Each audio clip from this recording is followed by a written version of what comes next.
Secret billionaire episode 39। अभिमान ने airport पर कैमरा फुटेज देखने के लिए कुछ लोगों को भेजा हुआ है। उसकी टीम एयरपोर्ट पर पहुंची तो उसे मालूम हुआ कि मिस्टर रॉबिन के साथ बदतमीजी करने वाला शख्स तो सिंघानिया ग्रुप का एम्प्लॉय है ही नहीं। अभिमान ने मिस्टर रॉबिन को कॉल करने की कोशिश की ताकि उन्हें क्लैरिटी दे सके, लेकिन उन्होंने अभिमान का कॉल पिक नहीं किया। रोनिता ने अभिमान को एयरपोर्ट की फुटेज देते हुए कहा, अभिमान, ये रही वो फुटेज जो हमारे एम्प्लॉयज एयरपोर्ट से लेकर आए हैं। तो मिस्टर रॉबिन को इन फुटेज के साथ एक मेल भेज दो। अगर उन्होंने देख ली तो खुद ही कॉल बैक कर देंगे। अभिमान ने रोनिता से कहा, मुझसे नहीं होगा रोनिता, एक काम करो, तुम ही ये मेल कर दो मिस्टर रॉबिन को और उन्हें समझा भी देना कि जो शख्स इस फुटेज में दिखाई दे रहा है वो हमारा शख्स नहीं है, वो हमारा एम्प्लॉय है ही नहीं। अभिमान के कहने पर रोनिता ने मिस्टर रॉबिन को एयरपोर्ट की फुटेज के साथ एक मेल कर दिया। साथ में ये भी लिखा कि जो शख्स उन फुटेज में दिखाई दे रहा है और जिसने मिस्टर रॉबिन के साथ बदतमीजी की थी वो सिंघानिया ग्रुप का एम्प्लॉय नहीं है। अभिमान ने आगे कहा, रोनिता, अगर इस बार इन सब में शैली का हाथ हुआ ना तो देखना तुम, मैं उसके साथ क्या करता हूँ। दोपहर में शैली को विपिन ने कॉल किया और कहा, शैली, पब के लिए कितने बजे निकलोगी तुम? मैं तुम्हें लेने के लिए आ जाऊंगा।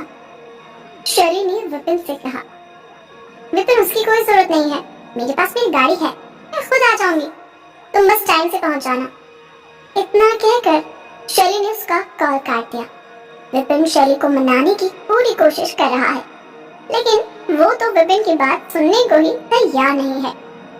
सिंघानिया ऑफिस में अभिमान के साथ रोनिता भी मिस्टर रॉबिन को लगातार कांटेक्ट करने की कोशिश कर रही है, लेकिन उनका कोई रिप्लाई नहीं आ रहा।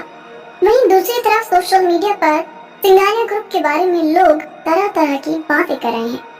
दादाजी ने अभिमान को कॉल किया और कहा, अभिमान, ये सब क्या चल रहा है? तुमने सोशल मीडिया न्यूज में देखा है हमारी कितनी बदनामी हो रही है? अभिमान ने दादाजी से कहा, दादाजी, आप भी जानते हैं हमारी कंपनी का कोई भी एम्प्लॉय किसी भी गेस्ट के साथ ऐसा नहीं कर सकता। दादाजी ने अभिमान से कहा, ये बातें कहने में अच्छी लग रही हैं, लेकिन किस किस को समझाएंगे हम ये? खुद मिस्टर रॉबिन ने सिंघानिया ग्रुप के नाम से ट्वीट किया है, इसमें हमारी ही बदनामी है। अभिमान अभी दादाजी से बात कर ही रहा है कि तभी अभिमान को मिस्टर रॉबिन के मेल का रिप्लाई आया।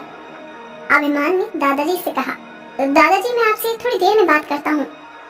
इतना कहकर अभिमान ने कॉल काट दिया।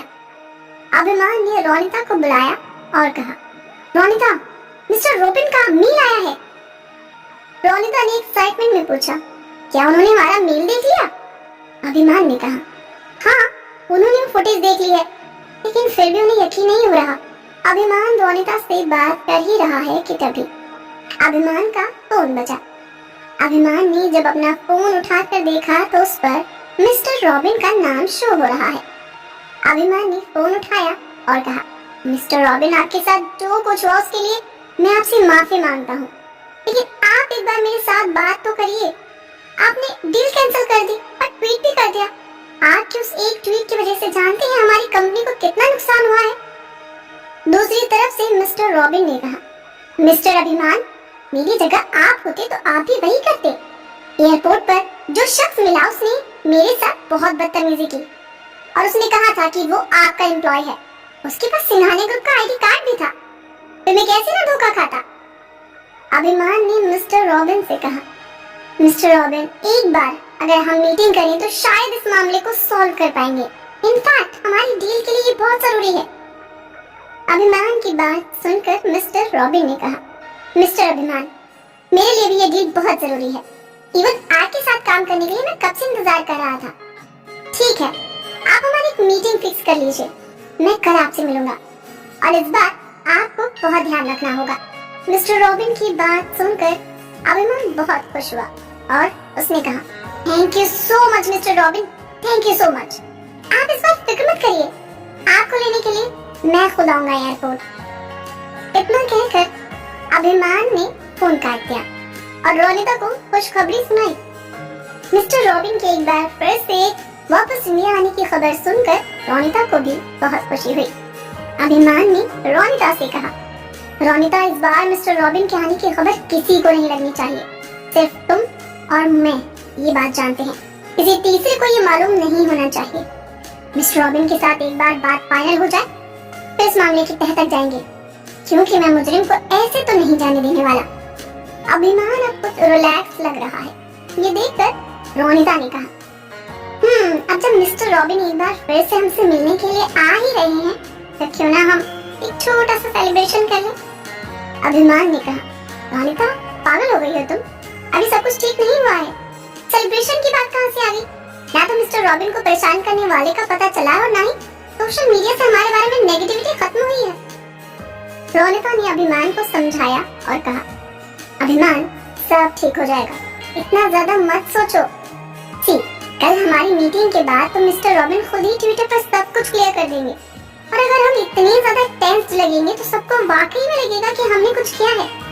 सबको दिखना चाहिए कि हम रिलैक्स हैं क्योंकि हमने कुछ नहीं किया, इसीलिए सेलिब्रेशन तो बनता है।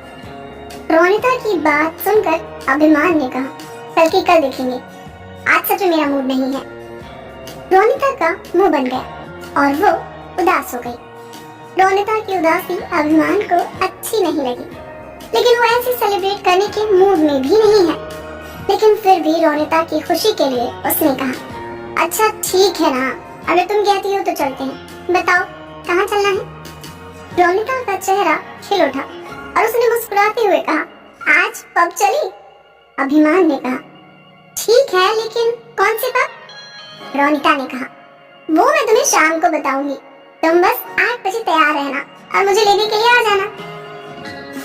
इतना कहकर अभिमान और रोनिता दोनों ही मुस्कुराने लगे। अभिमान को दादाजी ने फिर से कॉल किया। अभिमान ने उनका फोन उठाया और कहा, आई एम सो सॉरी दादाजी, मैं आपको कॉल करने ही वाला था। दादाजी ने कहा, कोई बात नहीं, मैंने कर लिया, तुम शायद बिजी हो। दादाजी की बातें सुनकर अभिमान को बहुत शर्मिंदगी हुई और उसने कहा, दादाजी, ऐसी कोई बात नहीं है, एक्चुअली मिस्टर रॉबिन से बात हो रही थी, उनके साथ कल मीटिंग है। मैंने आपसे कहा था ना, मैं सब ठीक कर दूंगा, वो फिर से हमसे मिलने आ रहे हैं। अभिमान की बात सुनकर दादाजी ने राहत की सांस ली और कहा, चलो शुक्र है, अब जो कुछ सोशल मीडिया पर चल रहा है उसे भी रुकवाओ, इससे हमारे नाम पर बहुत असर हो रहा है। और हाँ, परसों संडे है, याद है ना, तुम्हारी और रोनिता की एंगेजमेंट है, उससे पहले ये सब कुछ ठीक हो जाना चाहिए। एंगेजमेंट की बात सुनकर अभिमान चुप हो गया और हल्की आवाज में बोला, जी दादाजी, याद है। दादाजी ने अभिमान से कहा, रोनिता बेटी को कॉल दो। अभिमान ने फोन रोनिता को दे दिया, जिसके बाद दादाजी ने उससे कहा, रोनिता बेटा, एंगेजमेंट के लिए शॉपिंग पर कब जा रही हो? रोनिता शर्मा गई और बोली, जी दादाजी, वो बस कल मिस्टर रॉबिन के साथ मीटिंग के बाद हम चले जाएंगे। एक्चुअली अभिमान बहुत टेंशन में था, इसीलिए ये सब सोच ही नहीं पाए। दादाजी ने रोनिता से कहा, ठीक है, अपनी पसंद की शॉपिंग कर लेना, अब मैं फोन रखता हूँ। इतना कहकर दादाजी ने फोन काट दिया। शाम के 6 बज रहे हैं। शैली तैयार हो रही है। विपिन उसे बार बार फोन कर रहा है, लेकिन शैली ने उसका कॉल पिक नहीं किया। विपिन शैली के घर के बाहर आकर उसका इंतजार करने लगा। शैली तैयार होकर बाहर निकली तो विपिन को देखकर हैरान रह गई। तभी पीछे अभिमन्यु भी कार लेकर आ गया। शैली ने विपिन से कहा, मैंने तुमसे कहा था ना कि मैं आ जाऊंगी, फिर भी तुम मुझे लेने आ गए। अभिमन्यु को देखकर विपिन को बहुत गुस्सा आया और उसने शैली से कहा, शैली, अगर मुझे मना किया गया था तो ये लंगूर क्या कर रहा है यहाँ? शैली ने विपिन से कहा, लंगूर तो तुम लग रहे हो, ध्यान से देखो, वो मेरी ही गाड़ी है, सर्विस करने भेजी थी, अभिमन्यु से कहा था लाने के लिए, वही लेकर आया है, तुम्हें तो समझाना ही बेकार है। इतना कहकर शैली अभिमन्यु के साथ कार में बैठकर वहां से चली गई। उन दोनों के पीछे पीछे गुस्से के घूंट पीते हुए विपिन भी चला गया। हेरिटेज पब के बाहर रोनिता और अभिमान की कार आकर रुकी। दोनों कार से निकले और गाड़ी की चाबी गार्ड को दे दी कार पार्किंग करने के लिए। अभिमान और रोनिता पब के गेट पर ही थे कि तभी वहां अभिमन्यु के साथ शैली भी आ गई।